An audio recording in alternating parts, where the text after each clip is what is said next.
제가 어렸을 때 우리 아버지가 저를 시험한 줄 몰랐어요. 나중에서 알았어요. 아버지가 방에 계시면은 그 아버지 앉은 그 아랫목에 상이 하나 있었거든요. 거기에 항상 돈이 조그만 게 올려 있었어요. 그래서 가져가나 안 가져가나 지금 생각해 보니까는 테스트했던 것 같아요. 그래서 그냥 그런 거니 하고 지나갔는데 나중에는 그러고 난 다음에 이제 이것저것 다 오픈을 하시더라고요. 예. 신뢰한다는 말이었겠죠. 그래도 창세기를 보게 되면은 창세기가 50장으로 되어 있잖아요. 근데 오늘 우리가 읽었었던 창세기 22장이 가장 보물 같은 장이에요. 물론 여러 가지가 있어요. 또 다른 것도 있겠죠. 근데 제가 보는 견해에서는 오늘이 가장 보석과 같은 장이에요. 우리는 이 아브라함의 평생 소원을 잘 알고 있지 않습니까? 아브라함의 평생 소원이 뭐였었죠? 후사를 얻을 수 있는 아들을 얻는 거예요. 자기 몸에서 얻는 아들. 그래서 아들을 얻기 위해서 백방으로 수고했잖아요. 그러다 얻지 못하고 결국 나이가 들어서 하나님께서 개입하셔서 그때 정확하게 하나님께서 약속하신 지 24년 만에 아들 이삭을 얻게 됩니다. 짧은 세월이 아니잖아요. 약속이 24년 만에 이루어진 거예요. 하나님이 이렇게 귀한 아들을 주셨잖아요. 그리고 평생 소원이었던 아들을 주셨잖아요. 근데 그 아들을 하나님께서 다시 또 달래요. 참, 그리고 또 그냥 달라는 게 아니라 번제로 드리래요. 아버지가 아들을 직접 죽여서 불에 태워서 하나님 앞에 드리라는 거예요. 제사로 드리라는 거예요. 주실 때는 언제이고 또 하나님께서 달라 할 때는 참 그렇잖아요. 왜 하나님께서 이렇게 아브라함에게 청천벽력과 같은 이 무리한 요구를 하셨을까? 그 이유가 무엇일까? 1절에 나와요. 1절 한번 읽어볼까요? 1절 다 같이. 그 일 후에 하나님이 아브라함을 뭐 하라고요? 시험하시려고. 하나님의 아브라함에게 이삭을 달라고 했던 이유는 하나님의 아브라함을 시험하려고 했던 거예요. 그래서 하나님께서 2절을 읽어보니까 여호와께서 이르시되 내 아들 내 사랑하는 독자 이삭을 데리고 모리아 산으로 가서 내가 네게 일러준 산 거기서 그를 번제로 드리라. 자, 2절에 뭐라고요? 하나님께서 뭐라고 하냐면 내 아들 이삭을 데리고 모리아 산 땅으로 가서라고 하면 되는데 하나님께서 뭐라고 이야기하냐면은 내 아들 네가 사랑하는 독자 이삭이라고 이야기합니다. 그러니까 하나님께서 알고 계시는 거예요. 아브라함이 이삭을 얼마나 사랑하고 있는지를 알아요.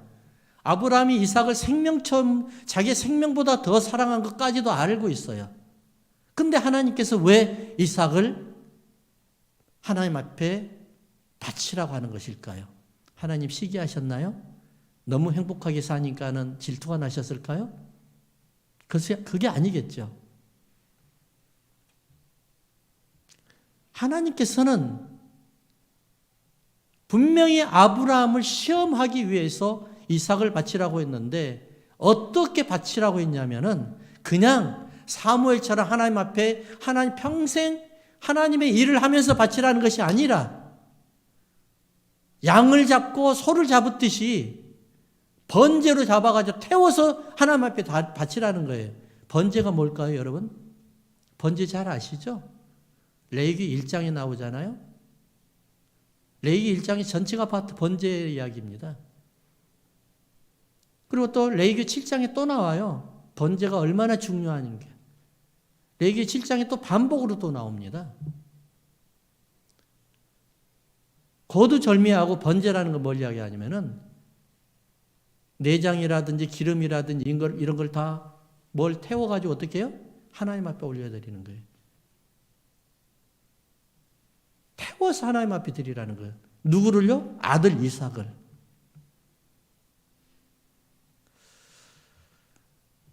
우리는 이렇게 어려울 때 이런 생각을 합니다. 하나님 왜 저에게 이런 큰 시험을 주십니까? 라고 이야기를 해요. 그렇죠? 기도할 때도 하나님 차라리 저는 그런 기도하는 집사님을 봤는데 하나님 차라리 저를 데리고 가세요. 저를 죽이세요. 왜 하나님 저에게 이러한 고통을 주십니까? 그래서 울며 불며 기도하는 그 집사님의 얼굴을 보면서도 참 안쓰럽더라고요. 어려울 때 이런 기도는 안 될까요? 하나님께서 무슨 비장 뜻이 가지고 계시겠지라는 생각을 하게 안 될까요?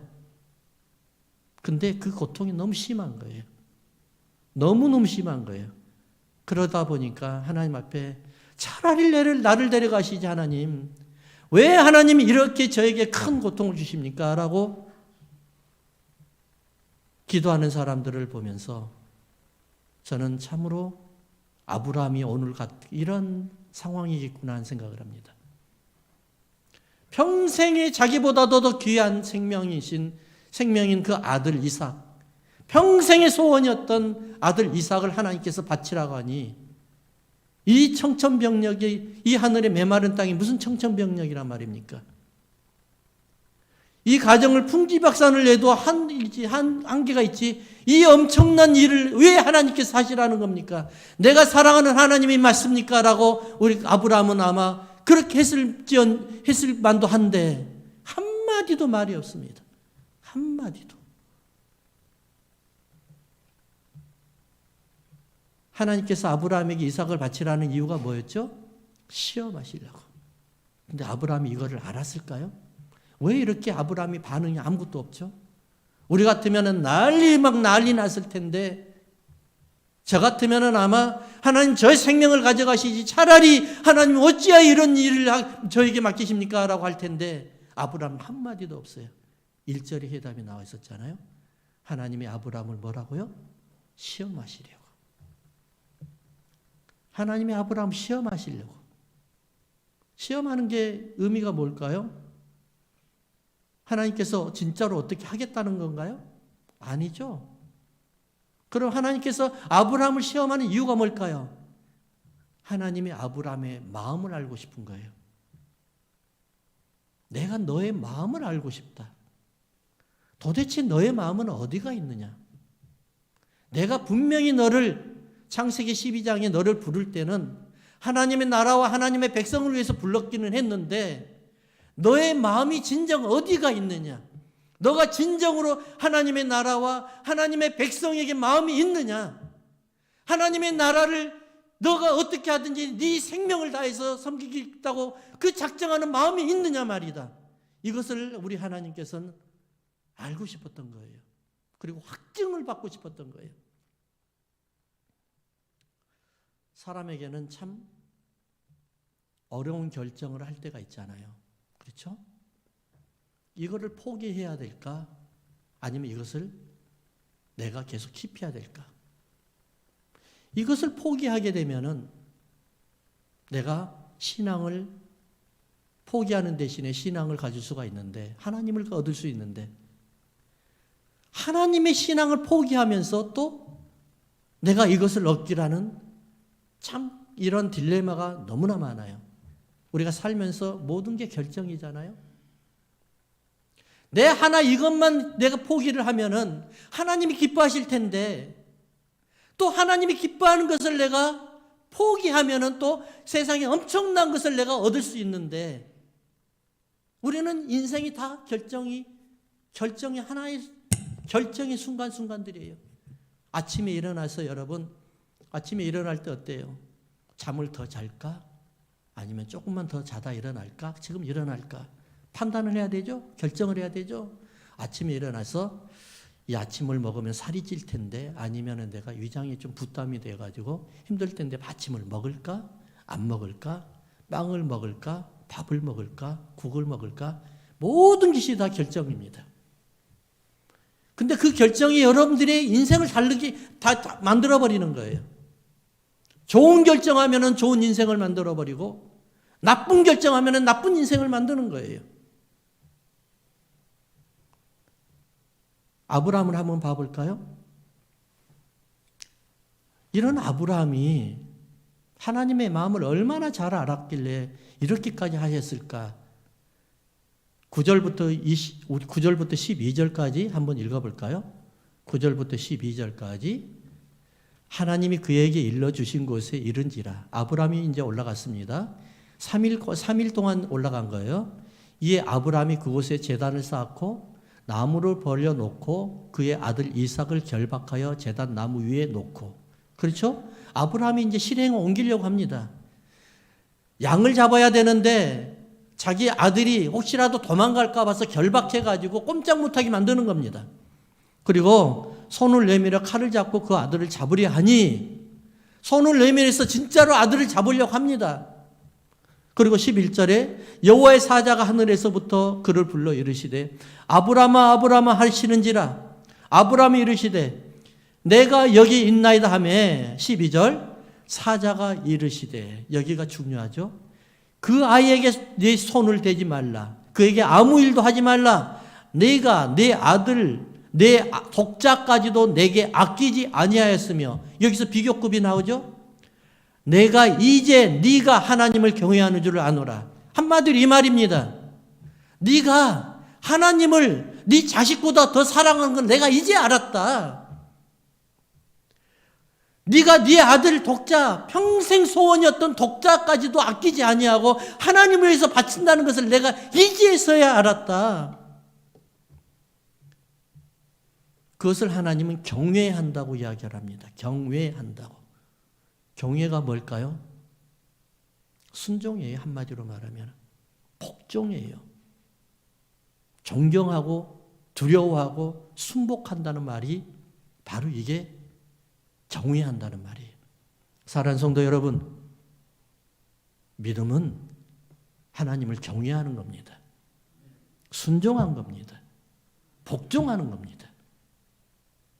그런데 하나님 이거는 아니잖아. 이게 아니라 그렇게 아니라 할지라도 하나님 앞에 경외하고 순종하는 것이 바로 우리의 믿음입니다. 우리는 억울할지언정, 우리는 잠시 불공평하게 보일지언정, 그럼에도 불구하고 우리 하나님을 경외하는 것이 믿음의 첫 단추라는 것을 믿으시기 바랍니다. 제가 아주 어렸을 때, 지금으로부터 거의 25년 이상이 된 것 같아요. 전도사로 섬기고 있었어요. 어느 교회에. 근데 그 교회에 전도사로 섬기고 있었는데 그 교회가 건축을 하고 있었습니다. 사실 여러분, 미국에 와서 공부를 하면서 그러니까는 전도사 사역을 한다는 게 얼마나 그게 경제적으로 넉넉한 분은 없을 거예요. 그때 당시에 우리 요한이가 1살인가 2살인가 그랬었어요. 거기에 교회를 갔었을 때가. 근데 넉넉하지도 않았는데 어느 날 갑자기 어마어마한 돈이 들어온 거예요. 5,000불이라는 현찰이 들어왔습니다. 근데 이 현찰을 딱 들어오고 난 다음에 5,000불이 있었어요. 그러니까 이것저것 다 정리하니까 5,000불 정도가 남은 거예요. 뭘 좀 하고 있었는데. 그래서 5,000불을 가지고 이제 어디다 사용을 하려고 하는데 갑자기 하나님이 자꾸 기도하는데 감동이 뭐냐면은 건축헌금으로 드려라. 건축헌금으로 드려라. 그러더라고요. 그래서 처음에 하나님, 하루만 좀 더 기도해 볼게요. 그러고 다시 한번 또 했어요. 그 다음 날에도 하루 지나가면은 그 마음이 없어지겠지 했는데 그 다음 날에도 건축헌금으로 드려라. 건축헌금으로 드려라. 그런 마음이 있더라고요. 그래서 하나님, 한 번만 더, 하루만 더. 그래서 하루만 더 했어요. 그런데 그때까지도 계속해서 감동의 건축 헌금으로 드려라. 그래서 결론을 내려야 될 때가 됐어요. 결정을. 에이, 이거는 하나님 내 사정을 너무 잘 아시는데 내 감정이야. 이거는 하나님 뜻이 아니야. 그러고 다 써버렸어요. 근데 어디다 썼는지 잘 모르겠어요. 솔직히 지금도 지나가 보니까. 그래서 지나왔어요. 근데 그 감정이, 그 마음이 지금까지도 빚진 마음으로 있어요. 지금까지도. 하나님 앞에. 만약에 내가 그때 당시 하나님께서 달라고 했을 때 드렸다고 하면은 내 인생이 어떻게 됐었을까요? 아마 저를 여러분 보지도 못할 수도 있었을 거예요. 그 마음이 25년이 아니라 지금 우리 요한이가 28년, 28, 29이니까 28년, 29년이네요. 지금 생각해 보니까. 예. 그때 그랬어요. 하나님이 왜 아브라함을 시험했을까요? 다른 거 없었어요. 내가 이 나라를 너에게 맡기는데, 내가 이 백성을 너한테 맡기는데, 너 내 마음으로 너의 아들 이삭의 생명보다도 더 귀하게 섬길 수 있겠느냐? 이것을 테스트하는 거예요. 두 번째로 보니까 6절을 한번 읽어보면 6절을 한번 읽어볼까요? 아브라함이 이에 번제 나무를 가져다가 그의 아들 이삭에게 지우고 자기는 불과 칼을 손에 들고 두 사람이 동행하더니, 한번 따라할까요? 신앙의 본질을 묻고 있는 겁니다. 신앙의 본질. 신앙의 본질을 묻고 있는 거예요.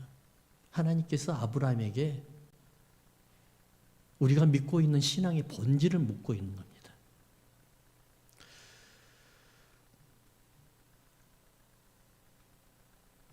복음을 위해서는 우리가 적극적인 행동이 필요합니다. 요즘 많은 분들이 이런 염려를 해요. 교회가 위기에 빠졌습니다. 또한 성도들도 위기에 빠졌습니다. 거기에 더 나아가서 목사님들도 장로님들도 위기에 빠져 있습니다. 라고 이야기를 해요. 많은 분들이 교회가 타락해 가고 있대요. 여러분 동의하는지 안 하는지 모르겠어요. 많은 분들이 이렇게 또 이야기를 해요. 목회자와 성도들과 평신도 지도자들이 복음에서 벗어난 일들을 하고 있대요. 동의하나요? 안 했으면 좋겠어요. 동의하지 마세요. 제발. 저는 이런 걸 원치 않아요. 많은 분들이 복음의 빛을 잃어가고 있다고 이야기를 해요. 더 중요한 건 많은 분들이 예수님보다도 세상을 더 사랑한대요. 그리고 기도를 안 한대요. 동의하세요? 동의하지 마세요. 동의 안 했으면 좋겠어요. 근데 이런 현상이 언제 나타난 줄 아세요? 마지막 때에 나타난다고 예수님께서 말씀하셨어요. 마지막 때에 나타난대요. 그럼 우리가 이런 현상들이 나타나면 예수님이 곧 오신다는 것을 우리가 믿어야 되잖아요. 그렇죠? 그러면 우리가 어떻게 해야 돼요? 신앙의 본질을 되찾아야 되죠.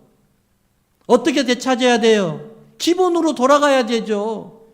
복음으로 돌아가야 되죠. 내가 예수님을 만난 어떻게 구원을 얻었는지 그 믿음으로 돌아가야 되죠. 예수님께서 하시는 말씀이 성경에 이런 말씀이 있어요. 뭐라고 이야기하냐면은 마지막 때가 가까워지면은 성령을 부어주겠대요. 할렐루야. 성령을 부어주겠대요. 그 후에 내가 내 영을 만민에게 부어주리니 너희 자녀들이 장래일을 말할 것이며 너희 늙은이는 꿈을 꾸며 너희 젊은이들은 이상을 볼 것이며 그때 내가 또 내 영을 남종과 여종에게 부어줄 것이다. 언제요? 마지막 때요. 마지막 때.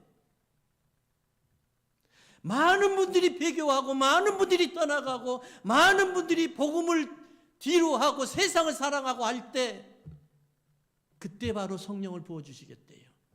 왜요? 주님이 오시는 그 길을 예비하기 위해서요. 교회는 기독교의 본질을 되찾아야 됩니다. 기독교의 본질로 되돌아가야 됩니다. 기독교는 생명이죠. 기독교의 본질을 잃어버리면 생명이 없어져 버려요. 세상에 생명 없는 존재와 똑같은 존재가 되어버리는 거예요. 한번 따라합시다. 기독교는 생명을 유지해야 됩니다. 아멘. 그게 뭘까요? 예수님이에요. 복음이에요. 십자가예요. 기본으로 돌아가야 되는 거예요. 현대 시대는요, 우리가 살고 있는 현대 시대는 성령의 역사를 경험하기가 참 힘들어요. 어려워요. 예전에 여러분들이 어렸을 때 성장하면서 교회에서 기도할 때 얼마나 많은 기적과 이적이 나타났어요? 근데 요즘에는 너무 그런 걸 보기가 힘들어졌습니다. 어려워졌습니다. 우리가 말하는 대로 여러분들이 말하는 선교지에 가야만이 그런 일이 나타난다고 합니다. 근데 선교지만 그런 일이 나타날까요? 성령님이 선교지에만 계시나요? 여러분들 안에, 여러분들이 예배하는 곳에는 안 계시나요? 왜 그럴까요? 왜 하나님께서 아브라함에게 믿음의 본질인 생명으로 돌아가라고 하나님께서 시험하고 계실까요? 바로 이것이죠. 세상에 무너지고 있는 기독교의 본질에 생명을 넣어주기 위함이에요. 저희 교회가요, 이런 교회가 됐으면 좋겠어요.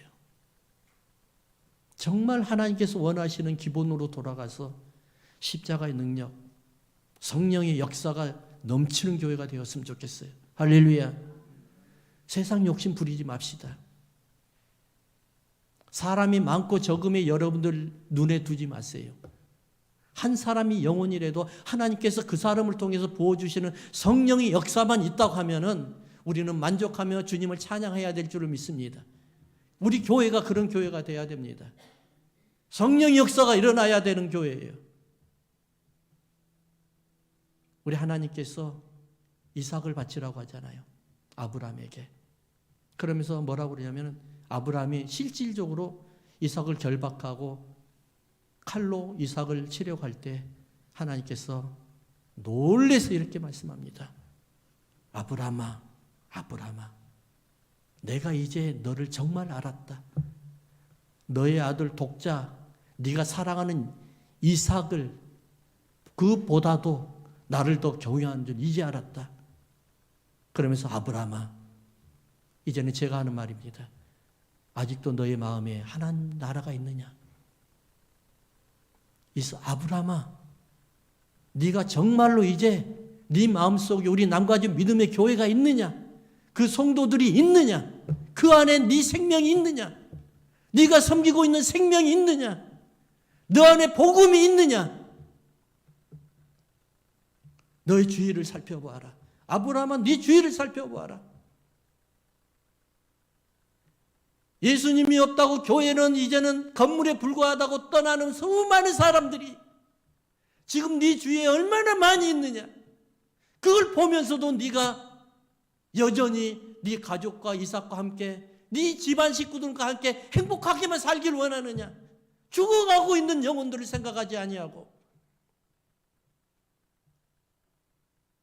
사랑하는 성도 여러분, 이제 우리가 복음으로 돌아가야 됩니다. 2022년 이제 마무리를 해야 됩니다. 우리는 몇 년 동안, 수년 동안 코로나 팬데믹으로 해서 수없는 많은 어려움을 겪었습니다. 이제 우리는 다시 돌아가야 됩니다. 복음으로 돌아가야 됩니다. 우리 하나님께서 우리 남가주 믿음의 교회를 통해서 원하시는 것이 무엇일까요? 복음을 회복하는 겁니다. 성령의 역사로 돌아가는 겁니다. 예수님 한 분이면 만족함으로 돌아가야 됩니다. 다른 거 바라보지 말고 예수님 한 분이면 만족합니다. 그러한 교회, 이런 교회가 우리 교회가 되기를 주의 이름으로